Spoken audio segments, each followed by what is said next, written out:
ஏசப்பா அறிவிக்காத இடத்துல அறிவிச்சாரு. பிசாசு பிடியில இருக்கிற ஜனங்களுக்கு விடுதலை கொடுத்தார். ரெண்டு ஊழியத்தையும் கர்த்தர் எங்க கையில தந்திருக்கிறாரு. ரெண்டு ஊழியத்தையும் கர்த்தர் எங்க கையில தந்திருக்கிறாரு.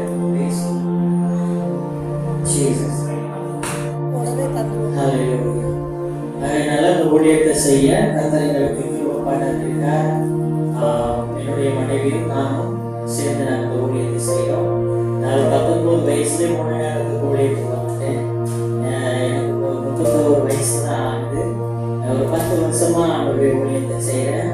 சிறு வயசுலேயே நான் இந்த பிள்ளைங்களை போல சபையில வளர்த்து கொண்டு ஊழியக்காரனுடைய வார்த்தைகளை கேட்டு அவருடைய பிரசனத்துல இருந்து தேவன் அப்படி எங்களை வளர்த்து கொண்டு வந்தாரு. நாள் வரைக்கும் தேவனுடைய கிருபையினால் ஆண்டவர் நெருக்கப்பட்டிருக்கிறார். அல்லேலூயா. ஆமென். என்னுடைய மனைவியும் ஒரு ஊழியக்காரனுடைய மகன். அவங்களுக்கு ஒரு 4 பெண் பிள்ளைங்க. மற்றவங்க திருநெல்வேலி பக்கத்துல மானூர் அப்படிங்கிற பகுதியில கர்த்தருடைய ஊழியத்தை செஞ்சு அதில் சபைகளை ஸ்தாபிச்சு அந்த கொஞ்சம் வந்து வயிறு கொடுத்த காரியமா திருப்பி ஸ்தாபனத்தில் ஒத்துழைப்புல வச்சிருக்காங்க. அவருடைய கிருபையினால நாள் வரைக்கும் தேவன் எங்களை நடத்துகிறார். நான் என்னுடைய சொந்த ஊர் ராமேஸ்வரம், அங்கிருந்து தேவனுடைய ஊழியத்தை செய்ய எங்களுக்கு கிருபை பாராட்டினார். அல்லேலூயா. ஆமென். என் தாயாரும் என்னுடைய சகோதரனும் கூட ஊழியத்தில் தான் இருக்கிறாங்க. ஆண்டவர் ஒவ்வொரு நாளும் கிருபையா என்னை நடத்தி கொண்டு வருகிறார். அல்லேலூயா. இந்த வேலையில் கூட அருமையான தேவனுடைய தாசர்கள் என்னை அழைத்து இந்த வேலையை கூட இந்த திருச்சபையில ஊழியம் செய்யும்படி எனக்கு வாசலுக்காக அதுக்காக சுதந்திரம். அதனால தேவனுடைய தாசனாக இருக்கிற அன்பு போதகரை நான் மனதார வாழ்த்துக்கிறேன். உங்க உடன் ஊழியக்காரரை மகனை வாழ்த்துக்கிறேன். தாயாரை நான் வாழ்த்துக்கிறேன். சகோதரியை நான் வாழ்த்துக்கிறேன். மற்றும் வந்திருக்கிற உடைய சொந்தங்களாக இருக்கிற விசுவாசிகளை நான் வாழ்த்துக்கிறேன். அல்லேலூயா. ஆண்டவர் நமக்கு கிருபை பாராட்டுவார். அல்லேலூயா. எறியப்பட்ட என்னை வேண்டும் என்று சொல்லி சேர்த்து கொண்ட நல்ல நேசரே, தூக்கி எறியப்பட்ட என்னை வேண்டும் என்று சொல்லி சேர்த்து கொண்ட நல்ல நேசரே, கண்கள் என்னை கண்டனாலே கண்கள்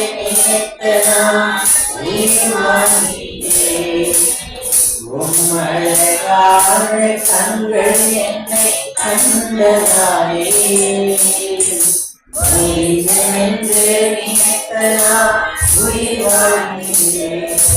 ஒன்றும் இல்லாதே உன் காருண்யத்தாலே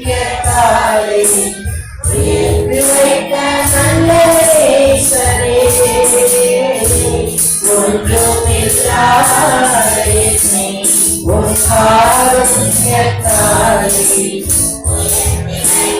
நல்ல நேசரே, கண்கள் என்னை கண்டனாலே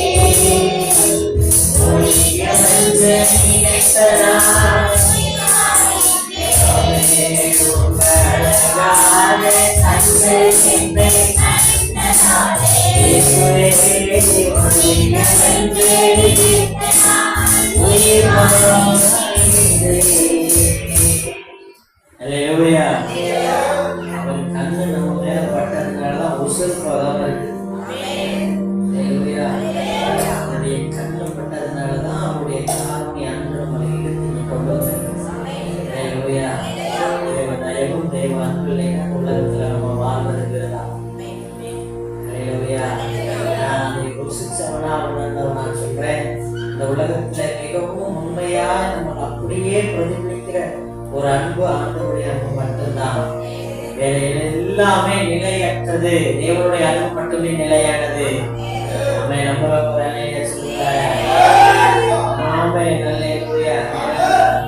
தேவனுடைய வார்த்தைக்கு நேராக கடந்து சொல்றேன். நேரம் எனக்கு காணாது.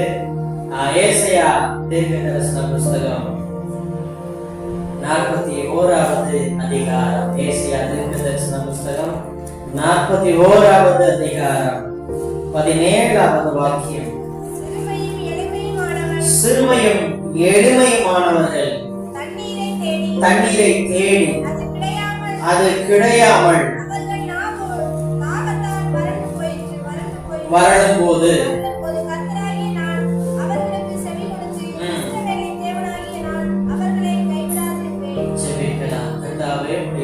வசனத்துக்காக நன்றி செலுத்துகிறேன். தேவனாய கர்த்தர் எங்களுக்கு பாராட்டின தயவு பெரிய இரக்கம் பெரிய ஜனத்துடன் பேசுகிறார். உடைய நாமம் மகிமைப்படுவதாக. இயேசுவின் நாமத்தில் ஜெபிக்கிறோம் பிதாவே. ஆமென், ஆமென், ஆமென், ஆமென்.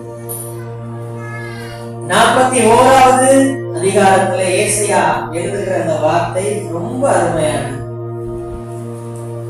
சிறுமையும் எளிமையுமானவர்கள் தண்ணீரை தேடி தாகத்தால் நாம் வறளும்போது கர்த்தராகிய நான் அவர்களுக்கு செவி கொடுத்து இஸ்ரவேலின் தேவனாகிய நான் அவர்களை அப்ப தாகம் எங்க ஏற்படுது? தண்ணி தாகம் அதிகமா எப்ப ஏற்படுது ஒரு மனுஷனுக்கு? முக்கியமா அதிகமா நடக்கும் போது என்ன செய்யணும்? தண்ணி ஏற்படும். அதிகமா தண்ணி ஏற்படக்கூடிய ஒரு நிலை தான் வனாந்தரம். வனாந்தரத்துலதான் தண்ணி அதிகமா ஒரு மனுஷனுக்கு தேவைப்படும். இஸ்ரேல் ஜனங்கள் வனாந்தரத்தில் நடத்தப்பட்ட போது அவங்க எதுக்கு சண்டை போட்டாங்க? ஃபர்ஸ்ட் ஏன் அப்படி வனாந்தரத்துல எங்களுக்கு கூட்டு வந்து கொல்றதுக்கா கூட்டு வந்தீங்க? தண்ணி எங்க? நாங்க வனாந்தரத்துல தாகத்தால் சாகிறது உங்களுக்கு பிரியமா அப்படின்னு யாத்திராகமம் 15ல நம்ம வாசிக்கும் போது அதுல இருக்கு. அப்ப அதுல அந்த வனாந்தரத்துல நடத்தப்படும் போதுதான் அதிகமான தாகம் வரும். இந்த அதிகமான தாகம் வரும்போது எனது தண்ணி இருக்காது. ஆண்டவர் சொல்றாரு, எப்பெல்லாம் தாகத்தால நாம் வறண்டு கிடக்குதோ அந்த வறண்டு கிடக்கிற நேரத்துல நீ நோக்கி கூப்பிடு, நான் செவி கொடுப்பேன், நான் உனக்கு ஊற்ற கட்டளையிடுவேன், உனக்கு தண்ணி கொடுப்பேன்னு ஆண்டவர் சொல்றார். ஹல்லேலூயா. அப்போ நம்முடைய தேவைகள், நம்முடைய வனாந்தர அனுபவங்கள்ல நம்ம நடத்தப்படும் போது இயேசுவை நோக்கி, தெய்வத்தை நோக்கி கூப்பிட்டு, ஆண்டவரே எனக்கு இதுக்கு மேல என்னால முடியாது, இதுக்கப்புறம் நீங்க பார்க்கும் போது என்னை பார்த்துக்கணும்னு சொல்லும் போது கர்த்தர் நமக்கு இறங்கி எதையாவது ஆண்டவர் நமக்கு செய்யறார். ஹல்லேலூயா. யாத்திராகமம் 15வது அதிகாரம் 22வது வசனத்துல இருந்து நம்ம வாசிக்கலாம். யாத்திராகமம் 12:15. இஸ்ரவேல் ஜனங்களை சமுத்திரத்திலிருந்து பிரயாணப்படுத்தினார். அவர்கள் சூர் வனாந்தரத்திற்கு புறப்பட்டு போய் 3 நாள் வனாந்தரத்தில் தண்ணீர் கிடையாமல் நடந்தார்கள். அவர்கள் மாராவிலே வந்தபோது மாராவின் தண்ணீர் கசப்பா இருந்தது. ஆண்டவர் இஸ்ரவேல் ஜனங்களை நடத்துறாரு. நடத்தும் போது எதுவும் நடத்துறாரு? முதல்ல வனாந்தரத்திலே நடத்துறாரு. வனாந்தரத்திலே நடத்தும் போது 3 நாள் தண்ணி கிடையாது. தண்ணி இல்லாத போது இஸ்ரவேல் ஜனங்களுக்கு ஒரே போராட்டம். இல்லையா, எகிப்திலிருந்து அடிமைத்தனத்துல இருந்ததுனால, ஆனா இங்க வந்து நீங்க வனாந்தரத்துல சாப கொண்டு வரதுக்கா எங்களை அலசு வந்தீங்க அப்படின்னு சண்டை போடுறாங்க.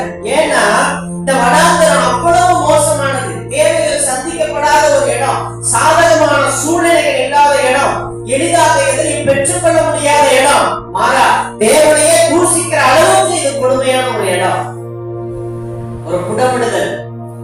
ஆண்டவரையே நம்ம பரீட்சை பார்க்கிற அளவுக்கு இந்த வனாந்தர பாதைகள் அவர் கொடுமையானது. ஆனா இது என்ன அறிந்து தேவன் தான் சொல்றது, இந்த வனாந்தர பகுதியில நான் வந்து செவி கொடுப்பேன். எப்போ? தெய்வத்தை தேடுவோம். எங்க ஊழிய அனுபவத்துல பயங்கரமான வனாந்தர அனுபவங்கள் வர்றதை நான் பார்ப்பேன். தேவைகள் நிமித்தமா, நெருக்கத்து நிமித்தமா. ஆனா ஒண்ணும் எனக்கு ஒரு போராட்டம் வந்துச்சுன்னா, எப்பவும் நார்மலா ஒரு 3 மணி நேரம் 4 மணி நேரம் ஜெபம் பண்ணுவேன்னா, போராட்டம் வந்துச்சுன்னா டபுளா மாத்திடுவேன். இரவுக்குள்ள உட்காருவேன். 3 மணி நேரத்தை 6 மணி நேரம் மாத்துவேன். அப்படியே போராட்டம் வந்துச்சுன்னா வாசனை போட்டுருவேன். அப்படியே போராட்டம் வந்துச்சுன்னா முழங்கால் விட்டு எந்திக்கிறது இல்ல. ஏன் தெரியுமா? நீ போராட்டத்தை அனுமதிச்சுன்னா ஆண்டவரே நீங்க தான் வந்து எனக்கு உதவி செய்யணும். அதுவரை என் முழங்கால் என் தேவ சமூகத்துல வந்து எந்திக்காது. மாறா சகோதர விசுவாசிகளுக்கோ இப்போ உள்ள காலகட்டத்துல போராட்டம் வந்தா உடனே சபைக்கு வர மாட்டாங்க. அல்லேலூயா. நம்ம போற பயணம் நித்தியத்தை நோக்கி போயிட்டு இருக்கோம். ஆமா இல்லையா? நித்திய பயணத்துல வேதம் சொல்லுது உங்களுக்கு போராட்டம் உண்டு. ஏசப்பா சொன்னாங்க, என்ன சொன்னாங்க? இந்த உலகத்திலே உபத்திரம் உண்டு, ஆனாலும் திடம் கொள்ளுங்கள், பயப்படாத, சோர்ந்து போகாத. நான் இதை மத்தியில இருந்தா உனக்கு செவி கொடுப்பேன், இதுக்கு மத்தியில இருந்தா உன்னோட கூட வருவேன். அல்லேலூயா. என்ன நீங்க ஒரு பெரிய ராஜ்யத்துக்கு நேரம் நடந்து போயிட்டு இருக்கீங்க. அந்த ராஜ்யத்துல அழுகையும் இல்லை, கண்ணீரும் இல்லை, துக்கமும் இல்லை, நோயும் இல்லை, எதுவும் இல்லை. இக்காலத்து பாடுகள் இனி வெளிப்பட போற மகிமைக்கு ஒப்பிடத்தக்கவைகள். அதனால கிறிஸ்துவுக்காக எதையாகிலும் ஒரு தேவப்புள்ள செய்யணும். அல்லேலூயா. 15 வருஷம் 10 வருஷமா நம்ம தேவனை அறிஞ்சு சபைக்குள்ள வந்தாலும் நம்ம சாட்சியை வச்சு நம்ம சுவிசேஷம் சொல்லி ஒரு ஆத்மா ரட்சிக்கப்படலைன்னா நான் சொல்லுவேன், நீ இன்னும் ரட்சிக்கவே படல அப்படின்னு.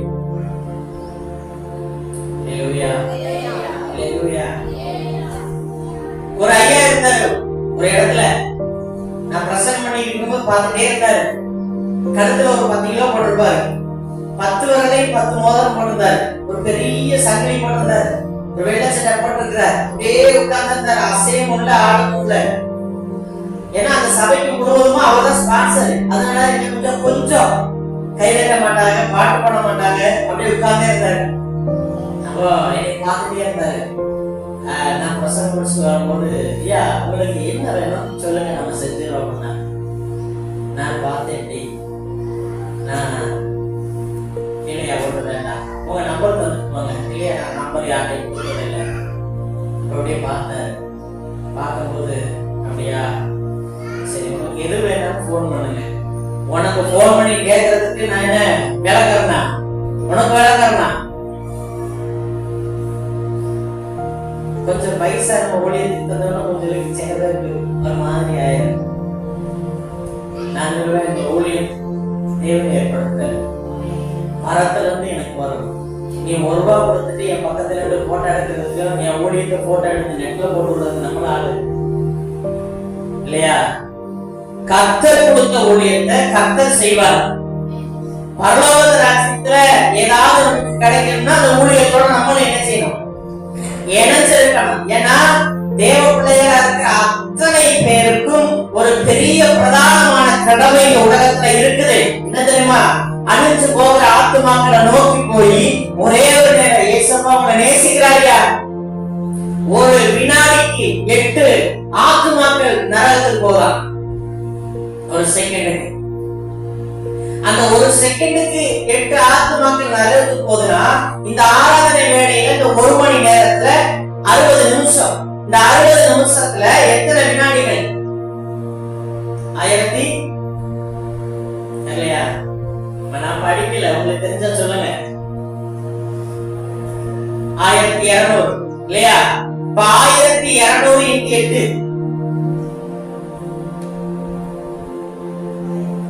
சரி, ஏதோ சம்திங் வருதுன்னு வச்சுக்கோங்களேன். இத்தனை ஆத்மாக்கள் 1 மணி நேரத்துக்கு பாதாளத்துக்கு போதான். பாதாளத்துக்கு போற ஆத்மால குறிச்சு நமக்கு கொஞ்சம் கர்சனை இருக்கணும். நம்ம உள்ள செத்து போயிடுச்சுன்னா நம்ம சிரிச்சுட்டானே இருப்போம். நம்ம உள்ள செத்து போச்சு சொல்ல வாக்கி சொல்லாதான் சில பேருக்கு படபடம் இருக்கும். சொல்றேன், ஒரு உதாரணத்துக்கு சொல்ற. ஆண்டவர் நம்மளை எதுக்காக சபைக்குள்ள கொண்டு வந்திருக்காரு? இந்த வீடியோ பாத்தீங்கல்ல, ஒயின் ஷாப்ல 2 தடவை கத்தும், தண்ணி அடிக்கிறீங்கய்யா, நேசமா கேடுங்கய்யா. என் மனைவி பஸ் ஸ்டாண்ட்ல போய் கத்தி வருவா. அவளுக்கு பெரிய வயசு தான், 27 வயசு தான், அவளுக்கு 25 வயசு தான் இருக்கு. பஸ் ஸ்டாண்ட் வெளியே ஒரு பெண்ணா போய் சுவிச்சா சொல்லுவா. எதுக்கு எப்படியாவது இயேசுவை ரட்சிக்க நீ மனைவி சொல்லுவா. மாமே லாட்சி போன்னு கேட்பான். புரியுதா நான் சொல்றது? புரியுதா? நல்லா இருக்க வா, லாட்சி போங்க, காசு தரேன்பான். நான் பக்கத்துல நிற்பேன். ஏதாவது சொல்ல முடியுமாமா? எங்க அம்மா நிற்பாங்க. அப்படி அப்படி கேட்பான். உனக்காண்டி தான் இயேசு மச்சாரு, நீ இப்படி போய் அழைச்சு போறிய, அன்னைக்காவது ஒரு நாள் தெய்வம் இக்கால சத்தத்தோடு வரும். அன்னைக்கு பாதத்தை வந்து நரகத்தில் படக்கூடாது. அதனால ஆண்டவருடைய அன்பை நீ அறிஞ்சுக்கிட்டா எப்படியாவது நீ கிறிஸ்துவனுக்கு ஆண்டவருடைய ராஜ்யத்துக்கு வரலாமே அப்படின்னு ஒரு வாரத்தினால எல்லா அன்பையும் எங்களால முடிஞ்ச அளவுக்கு நாங்க சொல்றோம். நாங்க பூரணப்படல, பவுல மாதிரி சுவிசேஷ பைத்தியம் எங்களுக்கு வரல. ஆனா கேட்டுக்கிட்டு இருக்கோம். எப்ப எங்க மூலியமா நாங்க பரலோகம் வரையில ஒரு 1000 ஒரு 10,000 ஆத்மா என் மூலியமா, என் வார்த்தை மூலியமா, என் சுவிசேஷத்தின் மூலியமா ரட்சிக்கப்படணும். அல்லேலூயா. அதுதான் இருக்கா சத்தமா சொன்னது. அல்லேலூயா. உன்னை சொல்றேன், ஒருவேளை கர்த்தருக்கு சித்தமானால், தேவனுடைய வருகை தாமதிக்குமானால், உங்களுடைய ஜீவன் பரத்துக்கு போயிடுச்சுன்னா, அப்ப உங்களை பார்த்து தேவன் கேட்பார், உனக்கு ரட்சிப்பை கொடுத்தேன், அபிஷேகத்தை கொடுத்தேன், வல்லமையை கொடுத்தேன், நீ பாடுதல்னால நீ ஆத்மா ஆதாயம் பண்ணல. அல்லேலூயா. இயேசு உலகத்துல வீடு தருவாரு, கார் தருவாரு, பணம் தருவாரு, பொருள் தருவாரு சொல்றதுன்னா அப்படி நான் சொல்றது இல்லை. நான் என்ன சொல்லுவேன்னா, நீ சபைக்குள்ள வந்தீங்கன்னா, ஆண்டவர் எடுத்துக்கிட்டா நீ பரிசுத்தம் உனக்கு கிடைக்கும். உன்னைய கொல்லாமல் போராடுமா உன்னை மேற்கொள்ள முடியாது. உனக்காண்டி பாதாளத்துல பயப்படும், பாதாளம் பயப்படும் உன்னை பார்த்து. உன் மேல ஒரு பெரிய வெளிச்சம் இருக்கும். இருளின் அதிகாரம் நம்மை தொட முடியாது. உன் கை மூலியமா ஏதாவது ஒண்ணு ஆண்டவர் செய்வார். இந்த கிராமம் ஒரு நாள் உன் வசப்படும். அதுக்காண்டிதான் திருச்சபை இந்த இடத்துல வச்சிருக்கிறாரு. அல்லேலூயா. எழுந்து நம்ம நின்றா மட்டும்தான் கர்த்தர் நமக்காக எதையாவது செய்வார். அல்லேலூயா. நடக்கக்கூடிய சூழ்நிலைகளாக ஒளிச்சு நிக்காதீங்க. சபையார் எல்லாரும் எழுப்புங்க, கர்த்தருக்காக நில்லுங்க. ஆண்டவர் ஏதாவது நமக்கு செய்வார். அல்லேலூயா. ஆமென். 2 அனுபவம் இருக்கு. ஒண்ணு வந்து பிள்ளை, இன்னொன்னு வந்து சீசன். ஒண்ணு வந்து பிள்ளை, இன்னொன்னு சீசன். இந்த பிள்ளையின் அனுபவம் உள்ளவங்க என்ன செய்வாங்கன்னா, ஆண்டவர் ஏதாவது செய்யும், வீடு கட்டும், அது கட்டும், இது கட்டும், இது கட்டும், அது கட்டும் சொல்லிட்டு ஆண்டவர் ஒரே விண்ணப்பங்கள்லாம் வைப்பாங்க. ஆனா இன்னொருத்தவருக்கு சீசன், அவங்க கேட்க உங்களுக்காண்டி நான் என்ன செய்யணும் ஆண்டவர் அப்படின்னு. புரியலையா நான் சொல்றது? அல்லேலூயா. ஈசன் பாக்குறது போது எனக்கு செய்தியே மறந்துடலையே. கர்த்தர் நமக்கு 2வது அனுபவத்துக்குள்ள நாம கொண்டு போக விரும்புறாரு. ஆண்டவருக்காண்டி எதையாவது செஞ்சிருங்க. ஆண்டவருக்காண்டி ஏதாவது ஒரு ஆத்துமாக்களை, இப்ப இந்த சபையில எத்தனை பேர் இருக்கீங்க? ஒரு 50 பேர் இருக்கீங்களா? 40 பேர் இருக்கீங்கன்னு சொல்லுங்களேன். 40 × 1 40 செஞ்சா 80 பேர். 80 கேட்டா 160 ஆச்சு. இந்த 160 சேர்ந்தா 320 ஆச்சு. 320 சேர்ந்தா 600 முடிஞ்சு போச்சு. சபை நிறைஞ்சிடும். அல்லேலூயா. இந்த வருஷத்துக்குள்ள ஒரு எல்லையை ஆரம்பிச்சு இந்த டார்கெட்டை நான் செய்யணும். இந்த ஆத்மா என் மூலியமா ரட்சிக்கப்படணும். என் மூலியமா தேசம் எதையாவது ஒரு மரணப்படணும். இப்ப தேசத்துல நிறைய பேர், நிறைய தலைவர்கள் அக்கிரமத்தினால செஞ்சு தேசத்தை ஆளுகை செஞ்சுட்டு இருக்காங்க. நம்ம தேசம் தீட்டு கொண்டு போய் கிடக்குது. கொலையினால, வெறியினால சின்ன பொட்ட பிள்ளைங்க நடந்து போக முடியல. அப்படி இருக்கிற தேசத்துல நம்ம உத்தரவாதியா இல்லையா? தெய்வம் நம்மளே இல்லவா கேட்பாரு. ஒரு பிள்ளை ஒரு காரியம் நடந்து ஏதாவது ஒரு சம்பவம் நடக்கும் போது நம்மள அழகு தேவ சமூகத்துல நிறைய பேருக்கு அழுகு நின்றுச்சு. உங்களுக்கு நான் சொல்ற அழு ஆண்டவருக்காண்டி அழு, ஜனங்களுக்காண்டி அழு. கர்த்தர் நமக்கு பெரிய காரியங்களை செய்வார். அல்லேலூயா. நான் ஜெபம் பண்ணும்போது ஆவியில ஏறப்பட்டேன். செய்தி அது அல்ல. அல்லேலூயா. கர்த்தர் நமக்காண்டி கிரியை செய்யணும், அவருக்காண்டி நம்மள ஏதாவது செய்யணும். அல்லேலூயா. ஆமென். இப்ப அந்த வசனத்தை வாசிக்கலாம். அவர்கள் மாராவிலே வந்தபோது ஆ. மாராவின் தண்ணீர் கசப்பாய் இருந்தது. மாறாவின் தண்ணீர் கசப்பா இருந்தது. அதுக்கு முன்னாடி எங்க நடக்க போறாங்க? வனாந்தரத்தில் நடக்க போறாங்க. வனாந்தரத்தில் நடத்தப்படும் போது அதுல வரக்கூடிய ஒரு தண்ணீர் மாறா அவங்களுடைய வாயில பட்ட உடனே கசப்பா இருக்கான். அப்ப வனாந்தர எதுக்கு மேல நடத்தப்படுது?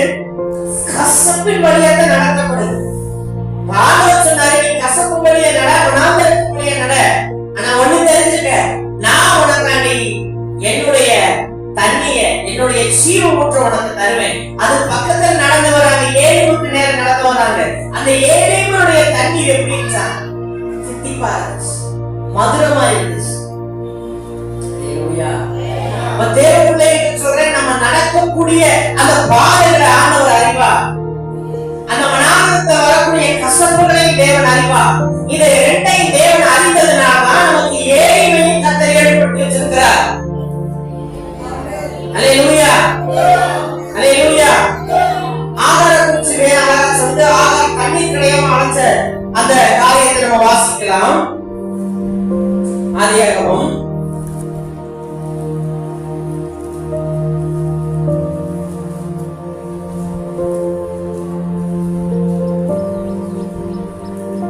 14.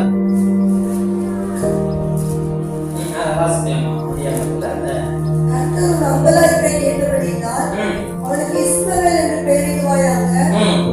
அவன்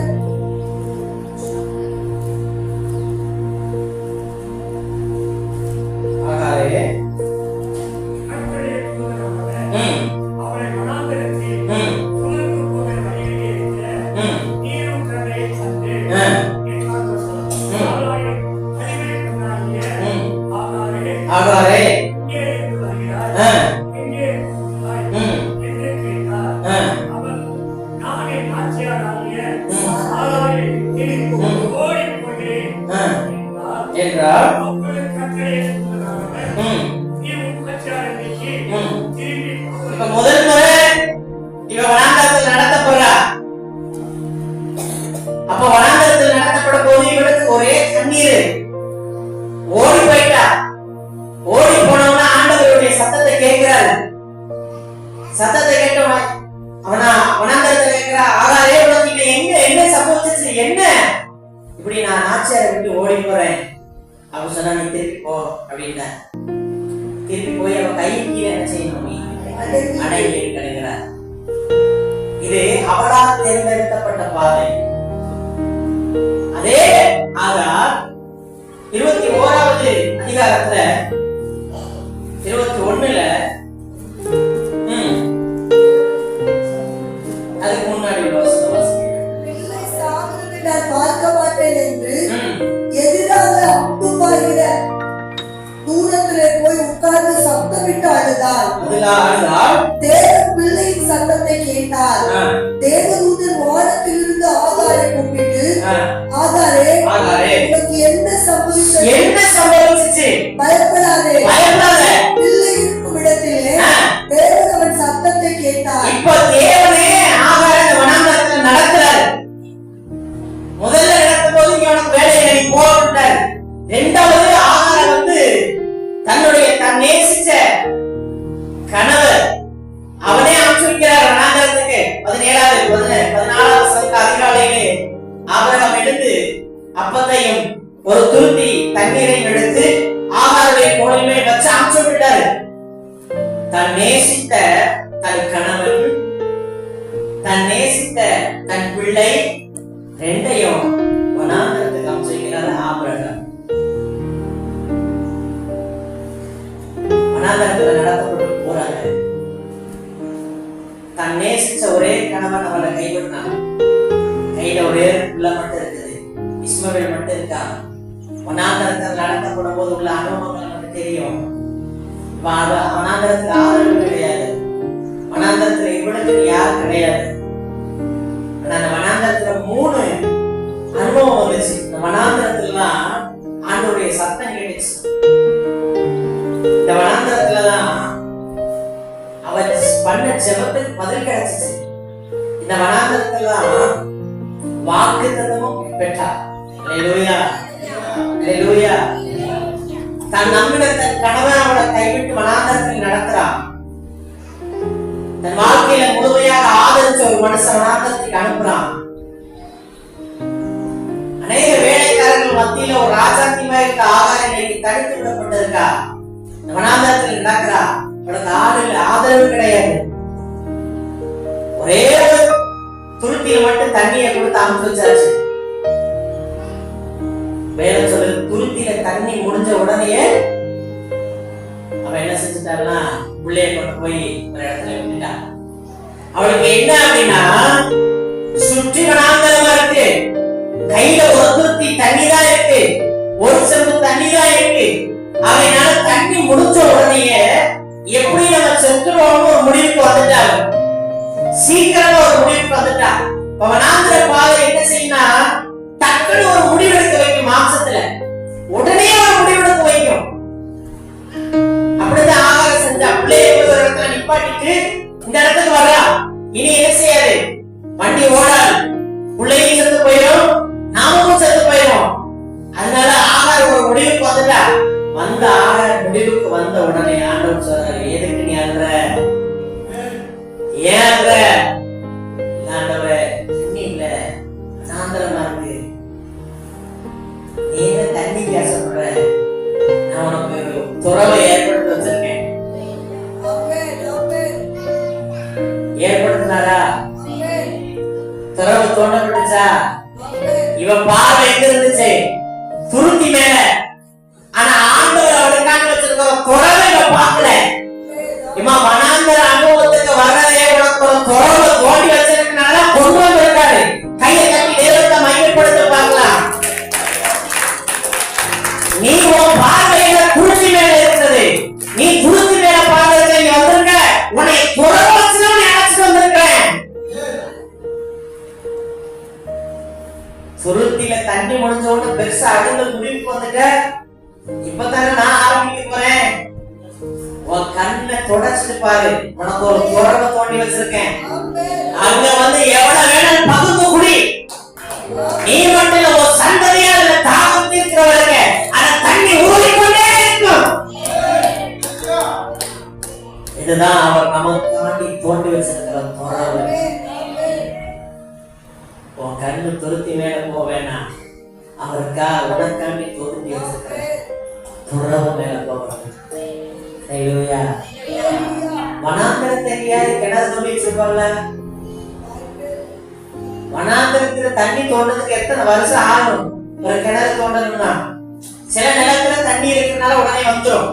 ஆனா சில இடத்துல தண்ணியில பல 100 அடிகள் தோண்டினா தான் என்ன செய்யும், வரும். அப்ப அவருக்கு அவரு தோண்டி வச்சது எப்போ தோண்டி வச்சாலே நமக்கு தெரியல.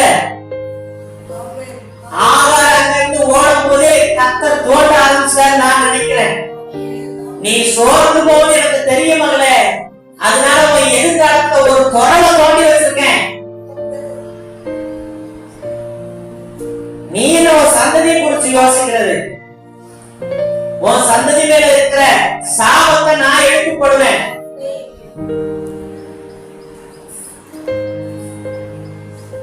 ஏந்திரமானவர் வனாந்தரத்துல உங்க கண்ணீரை கேட்கிறாரு. இந்த கண்ணீர் வர வர உன் கண்ணு தெரியப்படும். அப்பதான் அவர் உனக்காண்டி தோண்டி வச்சிருக்கிற துறவு உன் கண்ணுக்கு தெரியும். நமக்கு சில மனுஷன் துருப்பி அளவுக்கு தான் தண்ணி கொடுப்பான். அது வனாந்தரத்துல போய் சாகர உணர்வு இருக்கும். ஆனா கர்த்தர் தோண்டினா துறவை தோண்டி வச்சிருப்பாரு. ஆபிரகாம் தோண்டின கிணறு, ஈசாக்கு, யாக்கோபு, யோசேப்பு வர தண்ணி குடிச்சாங்கல்ல. இவளுக்கு தோண்டின கிணறு சந்ததி சக்தி ஆசீர்வாதத்தை கொடுத்திருக்கும்ல. அல்லேலூயா.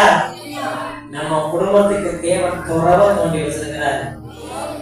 நீ துருத்தியை நோக்கி பார்க்க வேண்டாம். நான் வச்சிருக்கிற உனக்கு துறவு. நீ அங்க வா, அங்க வா. அங்கதான் நான் உன்னை விசாரிக்கிற இடம். அங்கதான் நான் உனக்கு வாக்கு கொடுக்கிறேன். ஆகார் முடிவுக்கு வந்தது போல நீ உடனே போய் வந்துடாதே. சில முடிவுகளை மாற்றி அமைக்கக்கூடிய தெய்வம் என்ன மருத்துவர்கள் என்ன முடிவு சொல்றது? மருத்துவர்கள் என்ன சர்டிபிகேட் தருது? இயற்கைக்கு அப்பாற்பட்ட காரியங்கள் செய்ய போற தேவன் நம்மோட கூட வருகிறார். வனாந்தரத்தில் ஆறுகளை ஓட செய்கிற தேவன் நம்ம மத்தியில இருக்கிறாரே. நீ தான் சொல்ற என்னை சுத்தி வனாந்தரம் இருக்கு, நீ ஏன் மேல பாக்குற? நான் உள்ள இருந்து சீவ ஊற்றை எழுப்பி உனக்கு கொண்டு வந்து உன் கண்ணுக்கு காமிப்பேன். உன் சத்தத்தை கேட்கறத நான் மட்டும்தான். ஹல்லேலூயா, ஹல்லேலூயா. இஸ்மவேல் சந்ததியை ஆசீர்வதிக்கிறாங்க தெரியும். இஸ்மவேல் ஆசீர்வதிச்சா அவன் நினைச்சு நிற்பான். அதனால சில சூழ்நிலைகள் நம்ம சந்ததி இல்லாம மாத்திர மாதிரி நிலைகள் வரலாம். உனக்கு நீ சந்ததியே இல்லைன்னு சொல்லலாம். நீ என்ன சந்ததி இல்லைன்னு சொல்றது? என் தேவன் இல்லாதவைகளை இருக்கிறவைகளை போல அடைக்கிற தேவன். இன்னைக்கு ஆகார பக்குவம் ஒண்ணு இல்லாதவதான், அவர் அனாததான். ஆகாரோட கர்த்தர் இருந்தார். ஆகாரம் என்ன அர்த்தம் தெரியுமா? அலைந்து திரிகிற அப்படின்னா, அந்த அலைந்து திரிகிறவனுக்கு சரியான வேர்டு தெரியல. பரதேசி அப்படித்தானே சரியான வார்த்தை நான் நினைக்கிறேன். அலைந்து திரிகிறவன் அவர் பரதேசி. பரதேசினா எங்க வேணாலும் எப்ப வேணாலும் இருப்பா, அவளுக்கு நிலையானது கிடையாது. ஆகாரை போல நான் அலைந்தே திரிந்தாலும் அனாதை ஆவதில்லை. ஆண்டவர் தகப்பனாரே, வழிகள் எல்லாம் அடைந்து போனதோ, வாழ்க்கை எல்லாம் கசந்து போனதோ. கசப்புன்னு சோதனையோ மேல நிக்க நிலையில்லாம தெரியும். உனக்காண்டி வளர்க்கிறது ஒரு ஆண்டவர் பாவனை நடக்குது. உன் குடும்பம் எவ்வளவு செய்கிற தெய்வத்துக்கு தெரியாதா?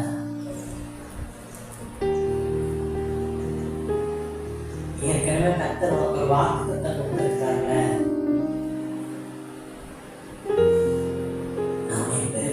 சொல்லியிருக்காங்க.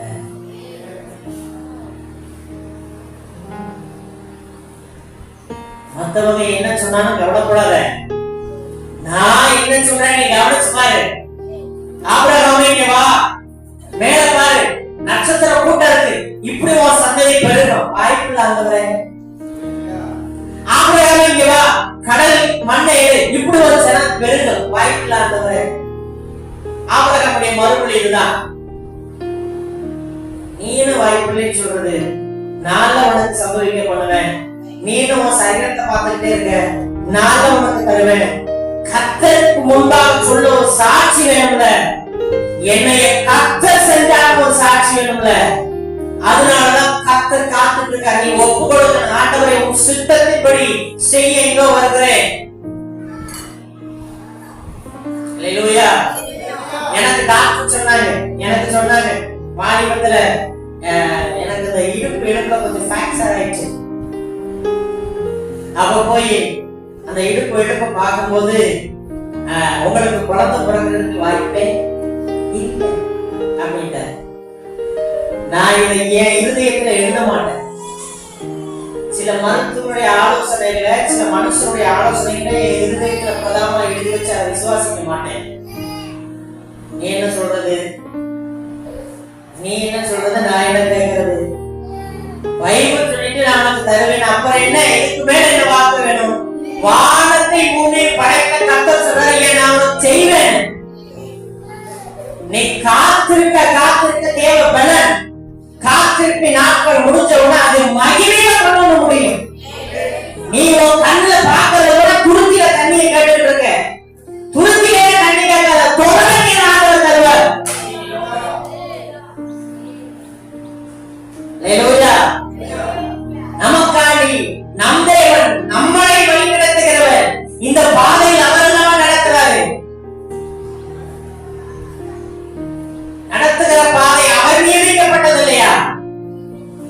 நீதான் நான் இதை நடக்கிறேன்னு சொல்லாத. நீ நடக்கல, நான் உன்னை நடத்துறேன். நடத்துகிற தேவன் வனாந்தரத்தில் நடக்கல, வனாந்தரத்துல அவரு தோன்றின துறவுக்கு நேரம் அவனை நடத்துறார்.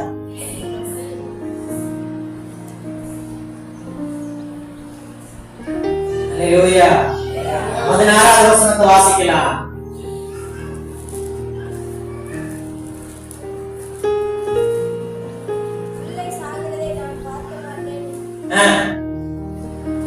வாசிக்கமா.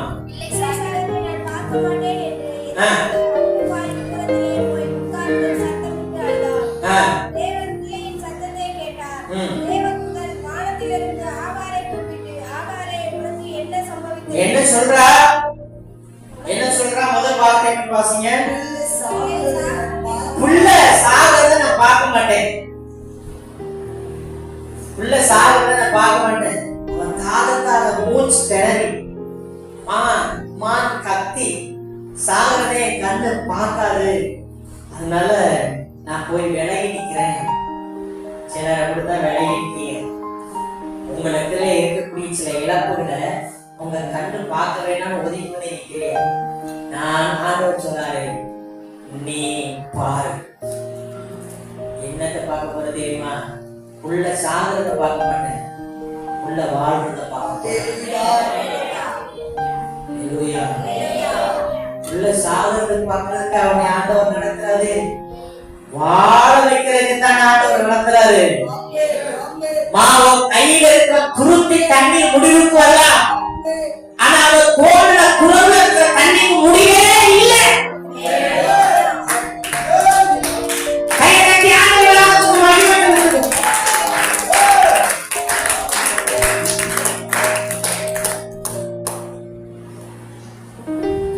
கர்த்தருடைய கரத்துல இருந்து ஏதோ முடிவுக்கு வராது. மாறா நீ நடத்துகிற பாதைகளை தான் கர்த்தர் முடிவுக்கு கொண்டு வருகிறார்.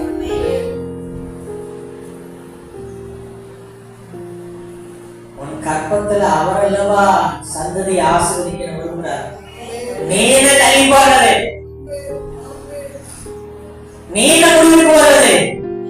நான் உடைய பெரிய சாதியவர்கள் வாக்குத்தத்தை கொடுத்தா அது நிறைவேறணும், நிறைவேற்ற ஆகும். அவர் சொல்வார் கற்பத்தை பார்த்து, இயேசுவின் நாமத்தினால உனக்கு ஒரு புத்திரன் உண்டாவதாக.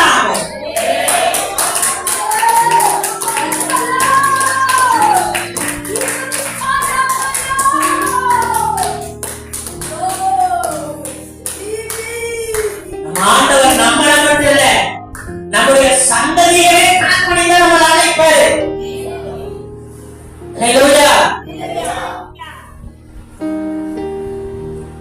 நான் சொன்னல எனக்கு ஒரு குழந்தை பிறக்காது அப்படின்றாரு. குழந்தை உங்களுக்கு பிறக்கிறதுக்கு வாய்ப்பே கிடையாது. நான் பெருசா நான் நம்புறது இல்லை.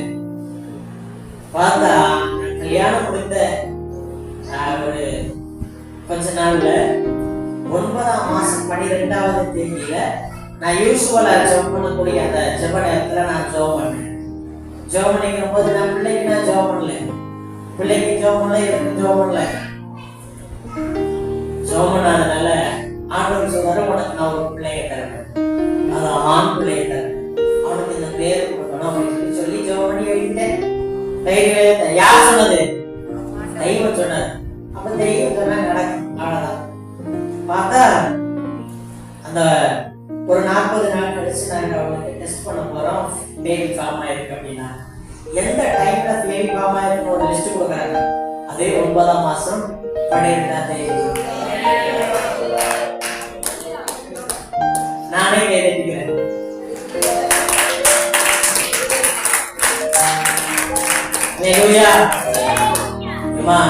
ஒரு ஆண்டவன் உறவு சொல்றேன். குழந்தைக்கு நான் ஜெபம் பண்ணக்கூடாது.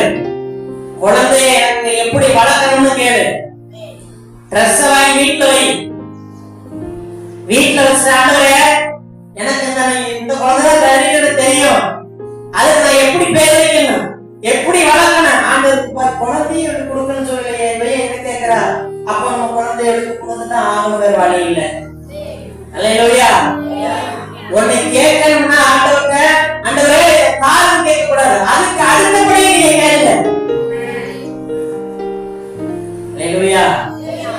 அப்போ ஒரு வீடு கட்டணும் அப்படின்னா அந்த வீடு தாழ்ந்து கேட்காதீங்க.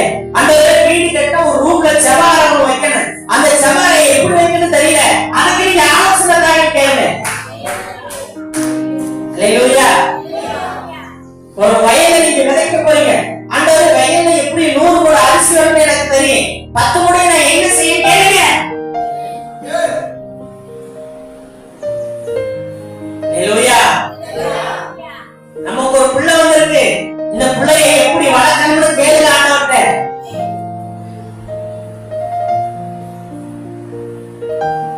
ஆதாரை சந்திச்சாண்டவர் இன்றைக்கு உங்களை சந்திப்பாராக. மறைத்தானே ஜீவனோடு இடப்படும் பேசுகிறார். நீ எதிர்பார்க்கிறது அல்ல, அதற்கு மிச்சமாய் கர்த்தர் கொடுக்கிறார். துறவ பார்த்தவனே ஆகார் போய் தண்ணியை மொண்டு கொள்றா.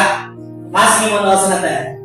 தேவன் அவருடைய கண்களை திறந்தார். அப்பொழுது அவன் ஒரு தண்ணீர் துறவை கண்டு போய் குறுக்கியிலே தண்ணீர் பிள்ளைக்கு குடிக்க கொடுத்தார்.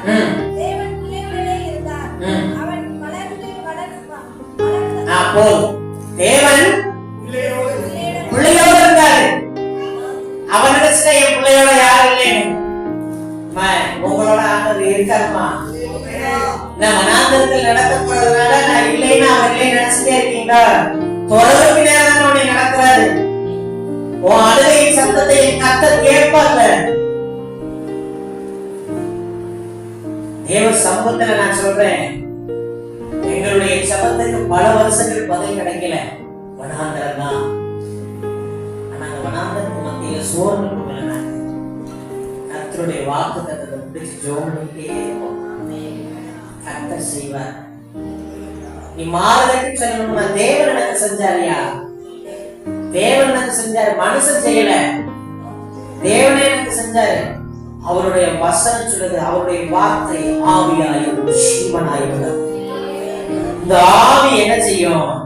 இந்த ஜீவன் என்ன செய்யும்னா நமக்கிட்ட நமக்குள்ள இருக்கிற சில மரித்த அனுபவங்களை மீண்டும் உயிரோடு எழுப்பி நிலைநிறுத்த வைக்கும். நம்மளுக்கு மட்டும் ஆமென் சொல்லுங்க பார்க்கலாம்.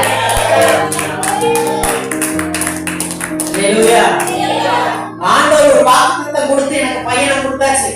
அவன் 40 நாள்லயே எல்லாரும் பேர் சொல்லி கூப்பிடுறாரு. பிறக்க போறது ஆம்பளை பிள்ளைய பிள்ளைய தெரியாது. ஆனா நான் சொல்லிட்டேன், அம்மா பிள்ளை ஆம்பளை பிள்ளை பிறக்க போது அதுக்கு பேர் என்ன அப்படின்னு. பிறக்க போற பிள்ளைக்கு நாங்க அவன் வளரவே இல்லை, வெளியே வரல, வயிற்றுக்குள்ளே வச்சு பேர் கூப்பிட்டாச்சு. அப்ப என் மனைவி சந்தோஷத்துல அந்த பேரை அமைதியா வச்சிருக்க மாட்டேன், ஒரு 3 மாசம் தாக்கு கொடுத்து வச்சிருந்தா. அப்புறம் சொல்லிட்டா, இது பெண்களுக்குள்ள ஒரு கிருபை இல்லையா, இதையும் அப்படி மூடி வைக்க மாட்டாரு, உடனே போய் சொல்லிடணும். அந்த கிருபை நிமித்தமா அவ சொல்லியாச்சு. சொன்னா எல்லாரும் என் மகனுக்கு ஜோனஸ், அவன் பேரு ஜோனஸ் அனாயிடு, ஜோனஸ் அவன் பேரு. அப்ப அவனுக்கு பேர் சொல்லி கூப்பிடுற. கூப்பிட்டா கரெக்டா 5வது மாசத்துல ஒரு நாள் முழுசு மூச்சு இல்ல, துடிப்பும் இல்ல. 24 மணி நேரம் பிள்ளைக்கு எந்த ஒரு துடிப்பும் இல்ல வயிற்றுல. நான் ஊழியத்துக்கு போயிட்டேன். முதல்ல நைட்டு கிளம்புறேன், மறுநாள் நைட்டும் சாயங்காலம் தான் நான் வர்றேன். அப்போ ஒரு மாதிரி உட்காந்தே இருக்கா. நான் என்னமா என்னாச்சு எப்பா அப்படின்னு பாத்துறீங்க, ஏன் அழுகிறான். ஏன்னா அவங்க வீட்டுல வந்து என் பையன் தான் முதல்ல ஆன் பண்ணாங்க. அவங்க வீட்டுல எல்லாரும் பொட்ட பிள்ளைங்க, அவங்க அம்மாவோட 6 பொட்ட பிள்ளைங்க. இவள் என் மனைவிக்கு கீழே போறது 3 பொட்ட பிள்ளைங்க. இவதான் மூத்தவர், 4 பொட்ட பிள்ளைங்க, இவதான் மூத்தவர். அப்ப அவங்களுக்கு ஆண் சந்ததியிலே இல்லை. முதல் முறைய புள்ள வருது வெளியே. அது 5ஆம் மாசத்துல மூச்சு இல்ல, பேச்சு இல்ல, வயிற்றுக்குள்ளேயே தடிப்பு இல்லாம இருக்குது. 24 மணி நேரம் நான் ஊழியத்தை முடிச்சுட்டு வந்தேன். என்னம்மா குழந்தை துடிப்பே இல்லப்பா. எவ்வளவு நேரம் ஆச்சு? ஒரு நாள் ஆச்சு. ஒரு நாள் தானே, ஏன் 4 நாள் செத்தவனே ஆண்டதை உட்கார், கை வை. தம்பி சோழேஷ், அப்பா சொல்றேன், அப்பா கையை மிதியா, மிதிச்சா உள்ள வந்து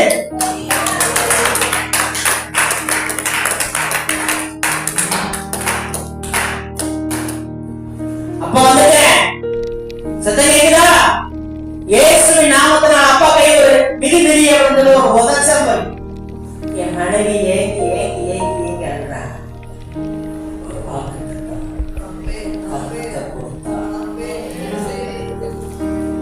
ஒரு வாக்கு தேவன் கொடுத்தார். அது செத்தே போனாள். உன் கையில தவளம். ஏன்னா நம்ம சொல்லும்போது நீங்க சொன்னீங்கல்ல, நான் கேட்டனா? நீங்க தானே சொன்னீங்க, சொன்ன வார்த்தையின்படி எனக்கு ஆகணும்ல. எங்க நான் நடத்த போறேன்? எனக்கான ஊர் எங்க? எனக்கான குரல் எங்க? ஆண்டவரே,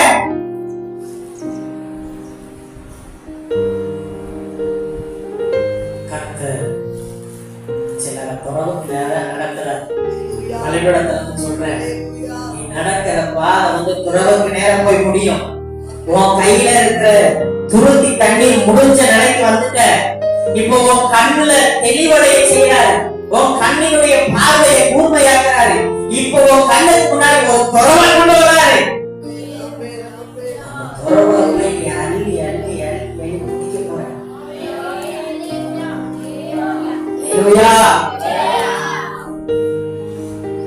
தேவன் நமக்கு செய்யறதை நமக்கு மட்டும் நம்ம செய்வார். எனக்கு ஒரு வார்த்தை கொடுத்திருக்கிறாரு வச்சுக்கிறீங்களேன். எனக்கு ஒரு வார்த்தை கொடுத்திருக்கிறாருன்னா அதை வேற யாரும் நிறைவேற்ற மாட்டாரு. ஆபிரகாமுக்குனா ஆபிரகாமுக்கு தான் நிறைவேற்றுவாரு.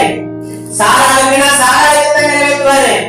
தாவீதுக்கு சொன்னா தாவீதுக்கு மட்டும் தான் நிறைவேற்றுவாரு. சாலமோனுக்குனா சாலமோனுக்கு மட்டும் தான் நிறைவேற்றாரு. அந்த ஆண்டவர் நமக்கு சொன்னதை, சபைக்கு சொன்னதை, உனக்கு தனிப்பட்டு சொன்னதை அவர் உனக்கு நிறைவேற்றுவார்.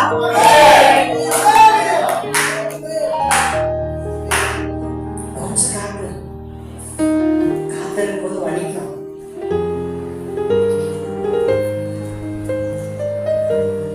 ஆனா நீ அவரால் நடத்தப்படுற மட்டும் புரிஞ்சுக்க. நீ இதுல தனிச்சு நடக்கல. நீ அவரால் நடத்தப்படுற. இந்த வனாந்தரம்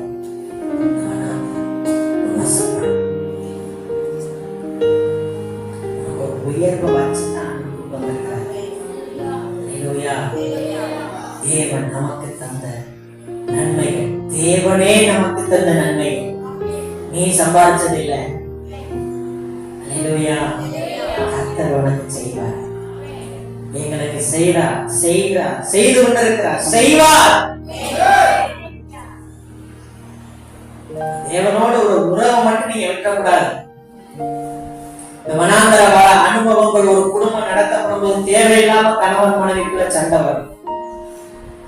எப்படியாவது பிசாசு வாக்குத்தத்தோட திருப்பிரனும் அகற்றிடுவான். ஆனா நீ சோர்ந்து போயிடக்கூடாது, நிதானிக்கணும். உண்மையிலே நான் சொல்றேன், இந்த இடத்துல எனக்கும் என் மனைவிக்கு சண்டைகள் வராது, வராது, வராது, வரவும் போறது கிடையாது. ஏன்னா எங்க கர்த்தர் இணைச்சிருக்கிறார். எனக்கு ஏதாவது தப்புன்னு தோணுச்சுன்னா சபையில வச்சு சொல்றேன், என் மனைவிகால கூட நான் விழுந்திருக்கேன், என்னை மன்னிச்சுட்டேன். ஏன் அந்த பலிபடத்துல நான் ஏறணும்ல, புரியலையா? இந்த பலிபடத்துல ஏறி நான் சொல்லணும்ல, மன்னிப்பது பிரசனம் பண்ணணும்ல, பிரசனம் பண்ணணும்ல. அதனால எனக்கு ஏதோ நான் மிஸ்டேக்கா பேசிட்டேன் அப்படின்னா நேரமா நீ வா, ஏன்பா என்ன கையை பிடிச்சிருவேன், என்னப்பா என்னை மன்னிச்சுக்குமா, ஏன் இல்ல இது ஏதோ மிஸ்டேக் பண்ண மாதிரி எனக்கு தோணுச்சு, அதனால நான் பிரச்சனை போனோம், நீ மன்னிச்சுக்க. இல்லப்பா நான் அவர்கிட்ட மன்னிப்பு கேட்டோடனே ஓன் அழுத்தி என் காலை வந்துருவான். இல்லப்பா நீங்க எது செய்யல. ஏன்னா கர்த்தர் ஒரு மனிதனை, ஒரு குடும்பத்தை இணைச்சா முதல்ல நீ என்ன செய்யணும், உன் உள்ள இருக்கிற கசப்பு வைரத்தை விட்டு தொலைச்சு போயிடணும். உண்மையிலே மன்னிப்பேங்க. என்னுடைய வருஷம் முடிவுல, ஒவ்வொரு வருஷம் முடிவுலயே நாங்க ஜெபம் பண்ணும் போது கேட்போமா, நான் ஏதாவது பணஸ்தா போட்டுட்டேன்னா அந்த வருஷத்துல, இல்லப்பா. அவ கேட்பா, நான் ஏதாவது சங்கடமா பேசுறேன்னா, இல்லப்பா. அப்படியா, சரி, நாங்க 2 பேரும் ஒப்புரவாகும், நாங்க 2 பேரும் சேர்ந்து ஜெபம் பண்ணுவோம், கை பிடிச்சு ஜெபம் பண்ணுவோம். எனக்காண்டி உங்களுக்கு சொல்ற, நான் ஊழியத்துக்கு ஒவ்வொரு நேரத்துல என் மனைவி எனக்கு ஜெபம் பண்ணிருக்காங்க. இன்னைக்கு அவன் முழங்கால் போட்டுருவேன், நான் பிரசங்கப்படுத்தி 7 நாளுக்கு மெசேஜ் போடுவேன், அவன் முழங்கால் போட்டு ஜெபம் பண்ணுவா. அல்லேலூயா. ஒரு குடும்ப கட்டமைப்பு எதுல கட்டமைப்புமா? ஜபத்துல கட்டமைக்கப்படணும், ஒருமனத்துல கட்டமைக்கப்படணும். ஒருமனை இல்லாம கசப்புடன் எந்த வாக்குத்தத்தனை சுமந்திருக்கவே முடியாது. கட்டப்பா போய் ஜாமன் போ, போய் கசப்பை விட்டுட்டு வா,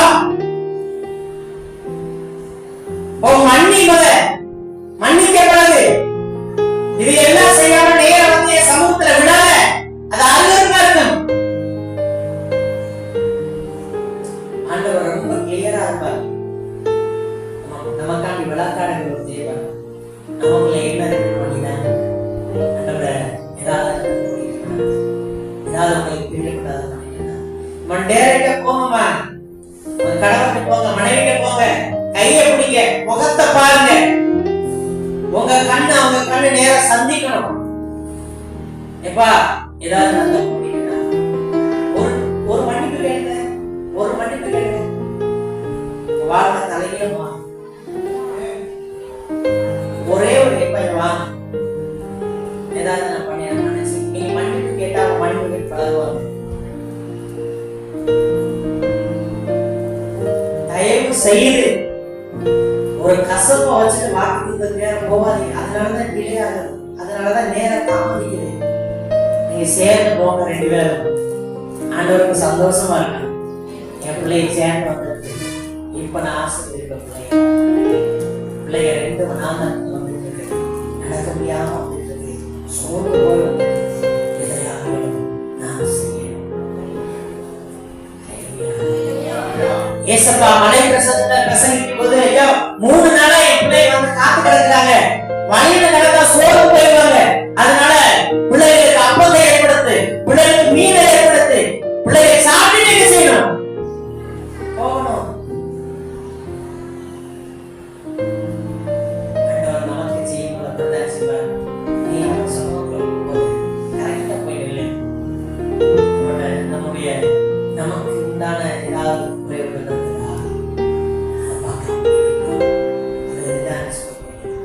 உனக்கு செய்யாம நமக்கு செய்யாம வேற யாருக்கும் செய்ய மாட்டார். சில நினைச்சிருப்பீங்க அந்த மனுஷன் சர்ச்சைக்கு போலியே நல்லா தான் இருக்காரு, அவர் செத்த எங்க போவாருமா? உங்க என்ன முன்னாடி பெரிய பெரிய ஆட்களோட நல்லா தான் இருக்கு, நல்லா தான் இருக்காங்க, செத்த எங்க போவாங்க? அவங்களோட கர்த்தர் இருக்காரு, உங்களுக்கு தெரியுமா? அல்லேலூயா. இந்த உலகத்துல நிறைய பேர் வெள்ளச்சட்டை போடுறாங்க அரசியல்வாதிகள்னா, அரசியல்வாதி கூட்டத்துல போய் ஆண்ட அசைவாதாரா? வெள்ளச்சட்டை போட்டு அரசியல்வாதி கூட்டங்கள் நடக்குது. அரசியல்வாதிகள் மேக்சிமம் ஒயிட் அண்ட் ஒயிட்ல இருப்பாங்க. ஒயிட் அண்ட் ஒயிட்ல இருக்கிறதுனால பார்லிமெண்ட்ல போய் ஆண்டவர்னு ஆவியானவர் இறக்கி அசைவாடி கொடுத்தாரா? இல்ல இல்ல, எங்கேயா காட்டுக்குள்ள சிங்க காட்டுக்குள்ள கிடக்க நம்மள தெரியுதுன்னா வராது. அப்புறம் என்ன பயப்படலாம்? ஒரே ஒரு தான் உங்களை நான் மறக்கவே மாட்டாண்டவரே, நீங்க என்னோட கூட உட்கார்ந்துங்க. உண்மை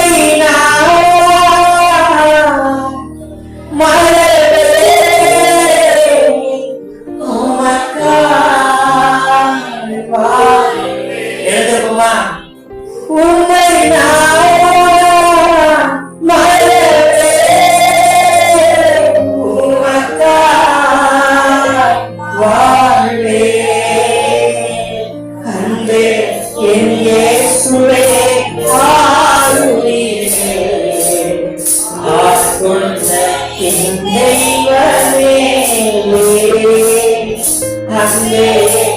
Yes,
மகளே ஆகா, உனக்கு ஒரு தொடர்பு இருக்கு. என்னடா சோர்ந்து போயிட்டு கத்தரை அறிஞ்சிருக்கிறார். ஆண்டவர் ஏன் உன் கண்ணுல கண்ணீரை எதிர்பார்க்கிறார் தெரியுமா? நான் தோண்டி வச்சிருக்கிற துறவு அந்த கண்ணீரின் வழியாதான் தெரியும். நீ சிந்தின கண்ணீர் தான் துறவா மாறி இருக்கு.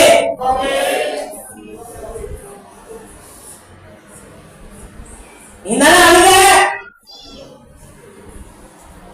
ஆண்டவர் சொல்றார், நீ வடிச்ச கண்ணீர் தான் இப்ப நான் துறவாவே உருவெடுக்க வச்சிருக்கேன்.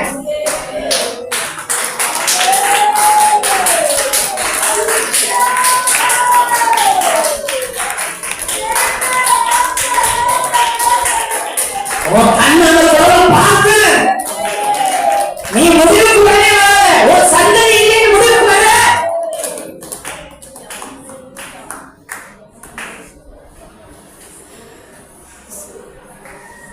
நீ என்ன முடிவுக்கு வர்றது? நான் ஆரம்பிக்க போறேன். கையில இருக்கிற துருத்தி தண்ணீர் முடிஞ்ச நிலையில இப்படி நிக்கிற. உன்னால போராடி பார்த்துட்டேன். உன் வெள்ளத்தின் மிகுதி நான் ஓடி பார்த்துட்டேன். இப்ப நின்றுட்டு இருக்க.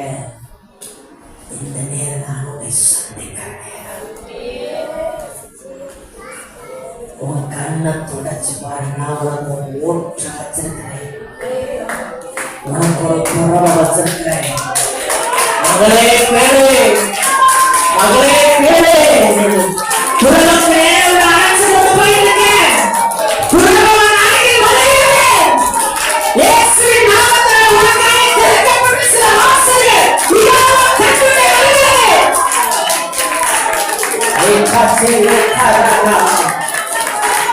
கண்களுக்கு முன்பாக தேவனுடைய நடக்குதல் தெரியுமா?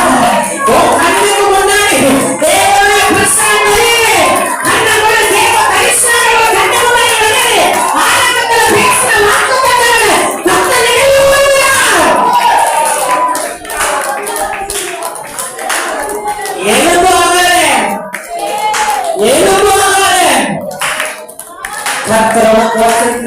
துறவை சுகந்தரிச்சு கொள்ளு. கர்த்தர் உனக்கு வச்சிருக்கிற துறவு உனக்கானது. அங்க எந்த ஒரு வல்லமை அந்த துறவை தூச்சு போட முடியாது. ஏன்னா மனுஷனால போடப்பட்டதில்லை, நான் போட்டி வச்சிருக்கிறேன். அதை யார் திருப்பி போய்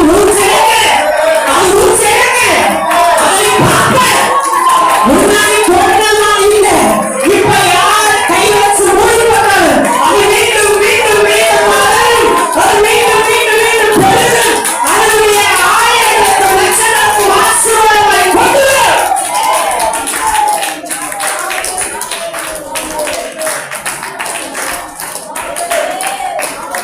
தாமதிக்கிறதுனால இல்லை நினைச்சிட்டியா? உனக்கு தர தாமதிக்கிறதுனால நீ செஞ்ச ஊழியத்தை செய்யலையே. இப்ப நான் உனக்கு செஞ்ச நன்மைக்கு நீ ஊழியத்தை நீ செய்ய மாட்டேங்கிறியே. உன்கிட்ட ஒரு வேலை இல்லாம இருக்குதே, உன் கணவனோட நீ ஐக்கியம் இல்லாம இருக்கியே, உன் பிள்ளைகளோட உனக்கு கசப்பு இருக்குதே. மகரே அதெல்லாம் தூக்கி போட்டு நான் உனக்கு துறவுக்கு நேரம் கொண்டு போறதுக்கு அது தடையா இருக்கு.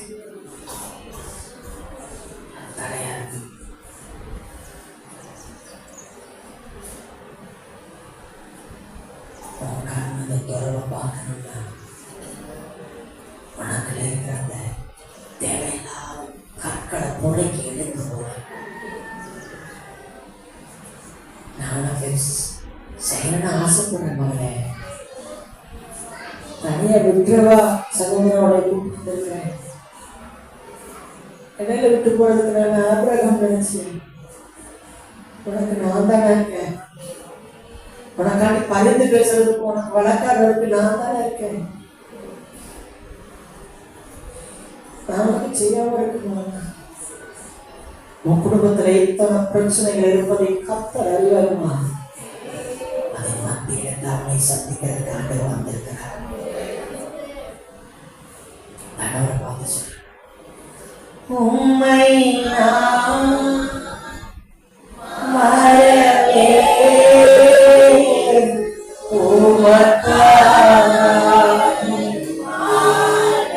நான் ஒவ்வொரு காலம் செவிக்க போறேன். அறிக்கையை உங்க தலைமையில கை வைக்க போறேன். தேவ பிரசனோட தொடர்போது ஆவில கொண்டு அபிஷேகம் மீண்டும் எழுத போது பக்கத்துல இருக்க சேரை நகர்ந்து கர்த்தரும் தலைமையில கை வைக்க போகும். பெரிய அபிஷேகம் உனக்குள்ள ஊடுருவி பாயும். நீ இந்த பலத்தினால அந்த வனாந்தரத்துல கடந்து போக தேவ சமூகத்தில் ஆண்டவர் பாரு. உம்மை